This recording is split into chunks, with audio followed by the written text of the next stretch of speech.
Hello everyone. देखिए, जो आज की क्लास है इसमें हम लोग बेसिकली स्ट्रेंथनिंग मैकेनिज्म को सीखने वाले हैं, राइट।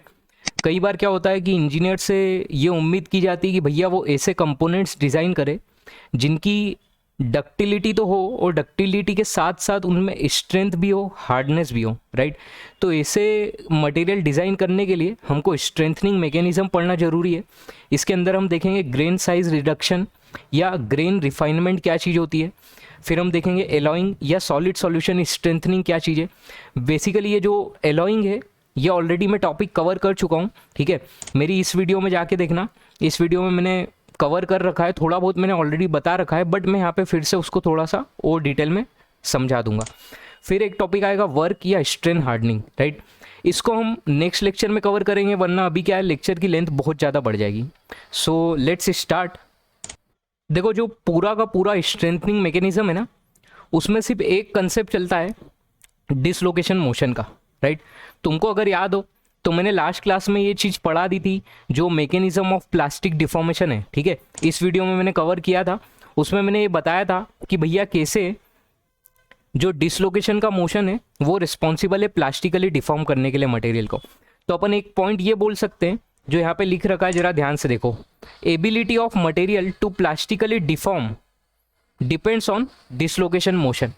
ये बात हम ऑलरेडी जानते हैं, ये बात मैं ऑलरेडी बता चुका हूँ, प्रीवियस वीडियोस में कवर कर चुका हूँ कि डिसलोकेशन जितना इजीली मटेरियल में मूव करेगा वो मटेरियल का प्लास्टिक डिफॉर्मेशन उतना इजी होगा। तो क्या मैं ये बोल सकता हूँ कि अगर भैया डिसलोकेशन मूव कर रहा है, मैंने क्या किया, उसके पाथ में बाधाएं उत्पन्न कर दी, उसके पाथ में मैंने ऑब्स्टिकल ला दिए, तो उससे भैया मटेरियल की जो प्लास्टिक डिफॉर्म होने की, प्लास्टिकली डिफॉर्म होने की एबिलिटी है वो रिड्यूस होगी, या मैं बोल दूं मटेरियल की स्ट्रेंथ बढ़ जाएगी। यार अरे समझ में आया? स्ट्रेंथ, हार्डनेस, ये सारी चीज़ें भी मैं कवर कर चुका हूँ लास्ट वीडियोस में, अगर नहीं देखा है तो वहाँ जाके देखना, ठीक है। तो कंसेप्ट समझ आया। स्ट्रेनिंग मैकेनिज्म में यही कंसेप्ट चलेगा कि हम डिसलोकेशन को रेस्ट्रिक्ट करेंगे, उसके मोशन को रोकेंगे, दैट्स इट, ठीक है। अब जैसे ये फर्स्ट लाइन पढ़ो, क्या लिखा है, रेस्ट्रिक्टिंग और hindering the dislocation motion renders a material harder and stronger. समझ में आया? अगर आप डिसलोकेशन को रेस्ट्रिक्ट कर रहे हैं या हिंडर कर रहे हैं, बाधाएं उत्पन्न कर रहे हैं उसके बाद में, तो भैया मटेरियल जो है वो हार्डर होगा, स्ट्रॉन्गर बन जाएगा। और इसी को मैं ऐसा भी बोल सकता हूं कि अनकंस्ट्रेंड, आपने लीनियर प्रोग्रामिंग पढ़ा, लीनियर प्रोग्रामिंग में वहाँ पे अपन बोलते हैं कि क्या क्या कंस्ट्रेंट्स है, ठीक है। जैसे अगर मैं सिंपल अगर समझाऊं तो ये ऐसा कुछ, जैसे अपन बोलते हैं ना यार कि मैक्सिमाइज जेड ऐसा कुछ था, इक्वल टू 4x + 3y, फिर बोलते हैं सब्जेक्ट टू, क्या बोलते हैं, x + y less than equal to 3, 5x + 6y less than equal to 9, इस तरीके का कुछ, और x, y greater than equal to 0, right. तो ये जो दोनों चीज़ें, ये क्या है यार, ये कंस्टेंट है क्या, ठीक है। इनको कंस्टेंट बोलते थे या रूल्स बोलते थे कि यार आपको इस चीज़ को मैक्सिमाइज करना है, लेकिन हमने ये रूल बना रखे हैं कि x + y जो है वो लेस देन इक्वल टू 3 होना चाहिए, 5x + 6y less than equal to 9 होना चाहिए। तो ये कंस्टेंट थे क्या या रूल थे क्या? अब अनकंस्टेंट का मतलब समझे, अनकंस्टेंट का मतलब ये हो जाएगा कि रूल हटा दो, कोई रूल नहीं रखना है अपने को, राइट। तो रूल अगर नहीं रखोगे या डिसलोकेशन के मोशन को कंस्टेंट नहीं किया जाएगा, more unconstant the dislocation motion is more softer and weaker, that is ductile the material will become। समझ में आया? डिसलोकेशन के मोशन को आप अगर रेस्ट्रिक्ट नहीं करोगे, उसको इजीली मूव करने दोगे डिसलोकेशन को, तो भैया मटेरियल में इजीली प्लास्टिक डिफॉर्मेशन होगा, मटेरियल जो है वो डक्टाइल होगा, या मैं बोल दूं मटेरियल सॉफ्ट और वीकर हो जाएगा। समझ में आया क्या? अरे क्लियर है क्या यहाँ तक की बात, राइट। तो ये लाइन अगर लिखना चाहो तो लिख लो, टाइम दे रहा हूँ अभी लिखने का, ठीक है।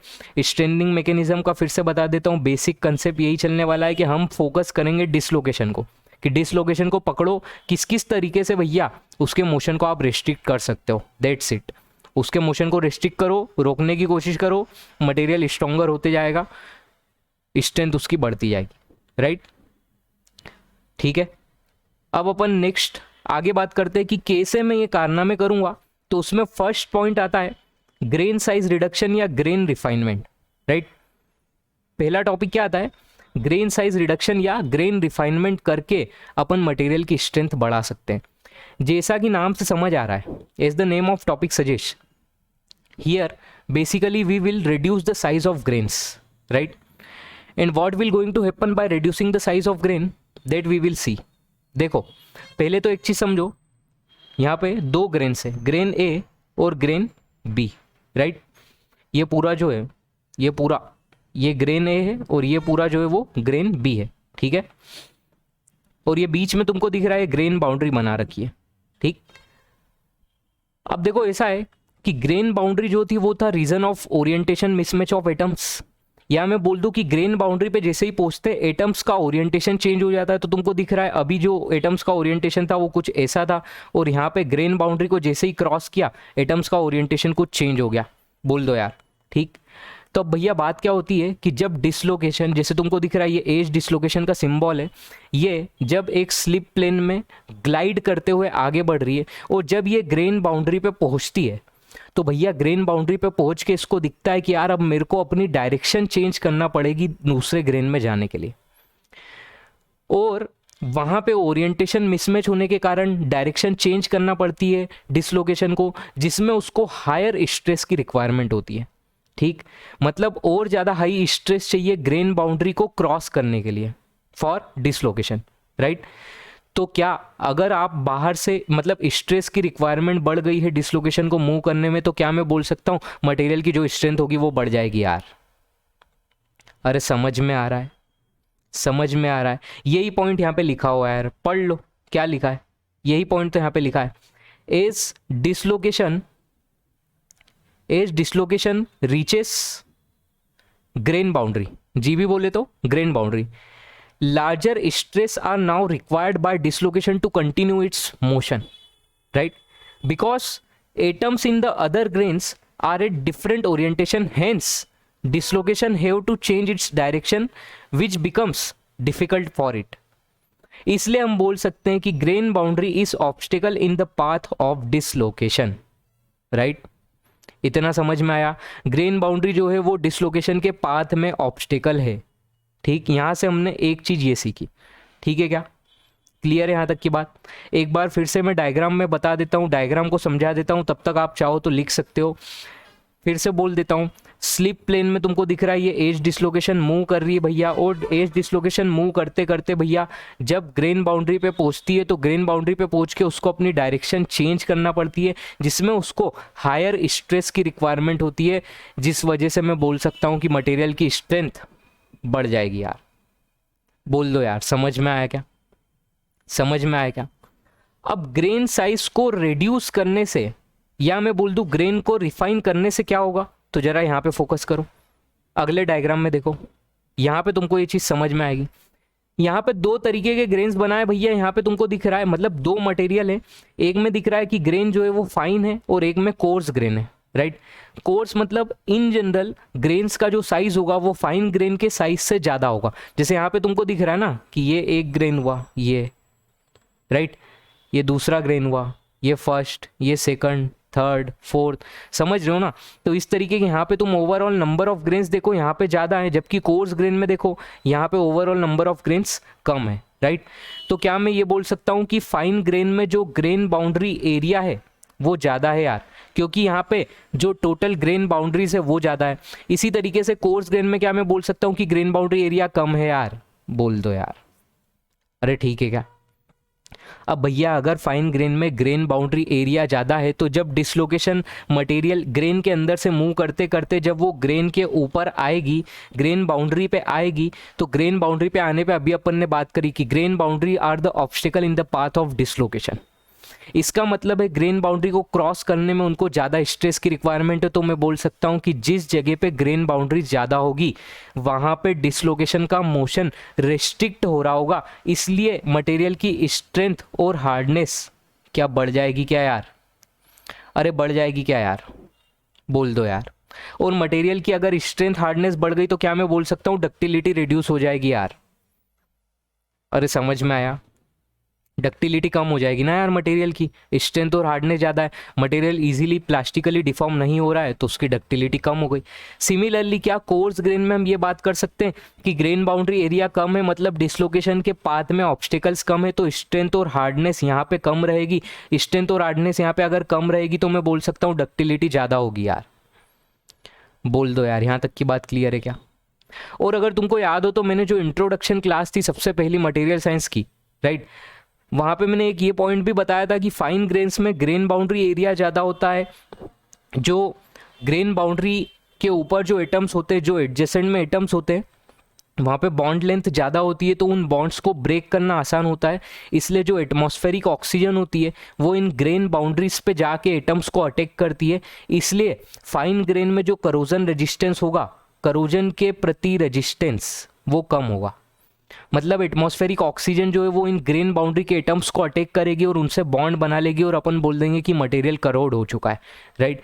तो फाइन ग्रेन में क्योंकि ग्रेन बाउंड्री एरिया ज़्यादा है, राइट, इसलिए यहाँ पे एटमॉस्फेरिक ऑक्सीजन ज़्यादा तेज़ी से अटैक करेगी, जल्दी अटैक करेगी, इसलिए इनका करोजन रेजिस्टेंस कम होगा। उसी प्रकार उल्टा अगर कोर्स ग्रेन की बात करें तो कोर्स ग्रेन में ग्रेन बाउंड्री एरिया कम है, मतलब कि वहाँ पे एटमॉस्फेरिक ऑक्सीजन के अटैक करने की संभावनाएं कम है, कम एरिया एटमॉस्फेरिक ऑक्सीजन को अटैक करने के लिए प्रेजेंट है, तो मैं बोल सकता हूँ वहाँ पे करोजन रेजिस्टेंस ज़्यादा है। ठीक है, किसी कंपोनेंट में करोजन रेजिस्टेंस बढ़ाने के लिए मैंने बताया था क्रोमियम ऐड करते हैं। अगर आप क्रोमियम उसमें डालोगे तो क्रोमियम जो है वो इन ग्रेन बाउंड्री के एटम्स पे जाके क्रोमियम ऑक्साइड की लेयर बना लेगा और वो जो क्रोमियम ऑक्साइड की लेयर है वो फर्दर एटमॉस्फेरिक ऑक्सीजन को आने से रोकती है, तो मटेरियल में करोजन रेजिस्टेंस बढ़ जाता है, राइट। ये चीज़ मैं ऑलरेडी डिस्कस कर चुका हूँ, आप इस तरीके से इसको लिख सकते हैं। ठीक है, अब अगर अपन आगे की बात करें तो आगे अपन चलते हैं हॉल पेच इक्वेशन पे, राइट। हॉल पेच इक्वेशन क्या होती है? ये basically yield strength of multigrain material या पॉलीक्रिस्टलाइन मटेरियल को रिलेट करती है yield strength of single grain material से। ठीक है, इस पे कभी कभी न्यूमेरिकल्स आ जाते हैं, तो आप इस इक्वेशन को देखो, ग्राफ याद रखो, ग्राफ याद रहेगा तो भैया इक्वेशन ऑलरेडी आप तुम बना लोगे। ठीक है, ग्राफ में क्या है बेसिकली वाई एक्सिस पे जो है, मतलब जो डिपेंडेंट वेरिएबल है वो है yield strength sigma Y, yield strength of polycrystalline material या मल्टी ग्रेन मटेरियल। ठीक है, ऐसा मटेरियल जिसमें मल्टी ग्रेन्स है, जैसे अभी अपन ने ऊपर देखा था, अभी फाइन ग्रेन और जो कोर्स ग्रेन था सभी में मल्टी ग्रेन थे, एक से ज़्यादा ग्रेन प्रेजेंट थे। और सिग्मा इनफाइनाइट जो है वो क्या है? वो है yield strength of single grain material, मतलब कोई एक ऐसा मटेरियल लिया जिसमें एक ही ग्रेन है प्रेजेंट है, या मैं ऐसा बोल दूँ कोई ऐसा मटेरियल लिया जिसमें जो ग्रेन का साइज है वो इनफाइनाइटली लार्ज है। ठीक, तो yield strength of single grain बोल दूं या इनफाइनाइटली लार्ज ग्रेन मटेरियल। ठीक है, ये जो है ये मटेरियल टू मटेरियल वेरी करती है, मतलब एक मटेरियल के लिए कांस्टेंट रहेगी, लाइक सिल्वर है तो उसके लिए कुछ और वैल्यू होगी, कॉपर है तो उसके लिए कुछ और वैल्यू होगी, ये वैल्यू फिक्स है, कांस्टेंट वैल्यू है, राइट। डी जो है वो होता है एवरेज ग्रेन डायमीटर। ठीक है, एवरेज ग्रेन डायमीटर का मतलब ये है कि जो ये ऊपर तुमने अभी ग्रेन पढ़े थे ना, जैसे ये एक ग्रेन था, अगर मान लो मैं इस ग्रेन को एक सर्कुलर एटम से रिप्लेस करूं, ठीक है, इसको एक ऐसा सर्कुलर साइज का अपन इसका शेप बनाए, तो इसका जो डायमीटर होगा वो डायमीटर जो है वो होगा क्या? जो यहाँ पे डी लिखा हुआ है, एवरेज ग्रेन साइज डायमीटर। ठीक है, तो ये समझ में आया, ये बेसिकली एक अप्रॉक्सीमेशन था कि ग्रेन के साइज को आपने सर्कुलर ट्रीट किया, उस केस में जो उसका डायमीटर होगा वो था एवरेज ग्रेन डायमीटर, राइट। के जो है वो अगेन एक कांस्टेंट है, मटेरियल टू मटेरियल वेरी करेगा। तो तुमको फॉर्मूला समझ में आया क्या? Sigma Y is equal to sigma infinite plus K by root D. ठीक है, अगर एक्स एक्सिस पे अपन 1 बाय रूट डी ले, राइट, मतलब मैं बोल सकता हूँ कि जो डायमीटर डी है वो इंडिपेंडेंट वेरिएबल है, डायमीटर के ऊपर जो पॉलीक्रिस्टलाइन मटेरियल है उसकी यील्ड स्ट्रेंथ डिपेंड करेगी। क्या ये स्टेटमेंट करेक्ट है? बिल्कुल करेक्ट है, तुमको इस ग्राफ से भी दिख रहा है, इस इक्वेशन से भी दिख रहा है। इसको अपन बोलते हैं हॉल पेच इक्वेशन। और तुम बेसिकली इसको अगर कंपेयर करो तो y इक्वल टू जो बोलते हैं mx प्लस सी, तो वैसे देख सकते हो ये जो है सिग्मा इनफाइनाइट जो ये कांस्टेंट हो गया भैया। ठीक है, m जो है वो स्लोप हो गया ग्राफ का जो कि k के इक्वल है। ठीक है, और जो 1 बाय रूट डी है वो अपना हो जाएगा x, तो ये x coordinate 1 by root D, right. समझ में आया? ठीक है क्या? हॉल पेच इक्वेशन भी याद रखना, कभी कभी न्यूमेरिकल इस पे आ जाते हैं, राइट। अब भैया अपन अगले टॉपिक पे मूव करते हैं। जो नेक्स्ट टॉपिक है वो था, अपन ने अभी ग्रेन साइज रिडक्शन पढ़ लिया, ठीक है, कि ग्रेन साइज रिडक्शन की हेल्प से कैसे स्ट्रेंथ इंक्रीज हो रही है मटेरियल की। अब नेक्स्ट टॉपिक अपने को देखना है, ये बेसिकली मैं ऑलरेडी थोड़ा सा बता चुका हूँ, प्रीवियस वीडियोस में कवर कर चुका हूँ। सॉलिड सॉल्यूशन स्ट्रेंथनिंग या एलॉइंग मैकेनिज्म अपन देख रहे हैं, राइट। मतलब अपन ये बोल रहे हैं कि एलॉय बना देने से मटेरियल की स्ट्रेंथ बढ़ जाएगी। एलॉय कैसे बनता है? मैंने बताया था कि एक मेटल में अगर आप इम्प्योरिटी डाल रहे हो, इम्प्योरिटी कोई भी हो सकती है, इंटरस्टिशियल इम्प्योरिटी या सब्स्टिट्यूशनल इम्प्योरिटी हो सकती है। एलॉइंग कर देने से, मतलब इम्प्योरिटी डाल देने से एलॉय क्रिएट हो जाएगा। एलॉय को क्रिएट करने का पर्पस ही ये था कि हम चाहते हैं कि मटेरियल की कुछ प्रॉपर्टीज हम उसकी इम्प्रूव करें, राइट, इसीलिए हम एलॉइंग करते हैं, राइट। अब दो टाइप की एलॉइंग होती है, यहाँ पे ध्यान दो, सीधे इस डायग्राम पे फोकस करो, फिर लिखते रहना जो भी है। और देखो एक चीज़ बोलना थी, वो ये थी कि ये जो भी नोट्स हैं ये मैंने टेलीग्राम ग्रुप जो है, टेलीग्राम ग्रुप की लिंक जो है वो डिस्क्रिप्शन बॉक्स में डाल दिए। सारे नोट्स मैं वहाँ पे शेयर कर देता हूँ, आप वहाँ जाके डाउनलोड कर सकते हैं। और जो कुछ क्वेश्चंस होते हैं, क्विज़ होती है, वो भी टेलीग्राम ग्रुप में टाइम पे मैं डालते रहता हूँ, तो आप वहाँ पे आ सकते हैं, ज़्यादा इन्फॉर्मेशन आपको मिल जाएगी, कन्वे हो पाएगी, राइट।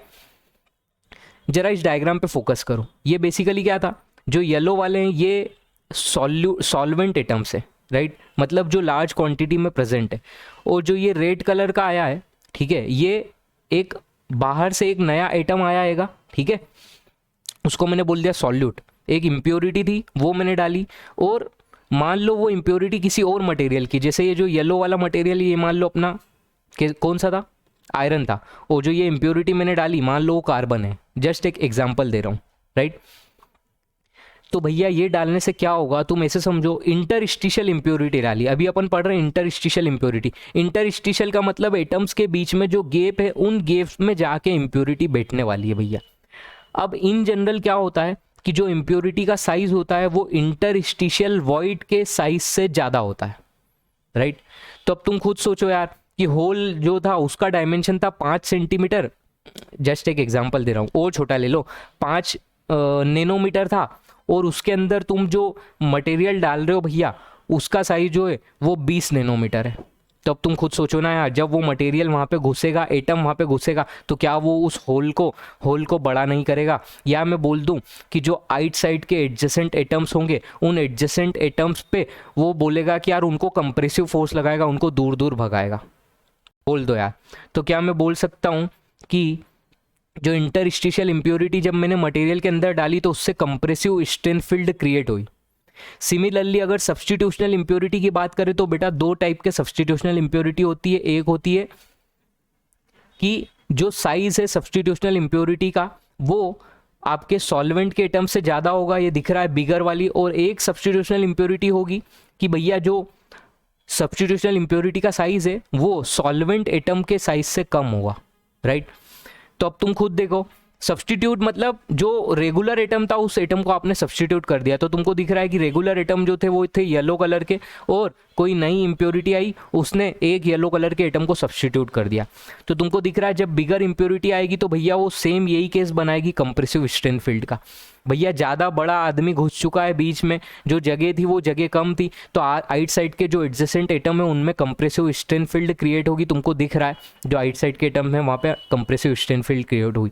सिमिलरली जो सब्स्टिट्यूशनल, जो स्मॉलर सब्स्टिट्यूशनल इम्प्योरिटी होगी, मतलब जो नया एटम आ रहा है अगर उसका साइज स्मॉल है तो भैया वो एडजेसेंट एटम में टेंसाइल स्ट्रेंथ फील्ड क्रिएट करेगा। तुमको दिख रहा है कि ये एटम जो है आइट साइड के एटम, ये उनको अपनी तरफ खींचने की कोशिश करेगा, राइट।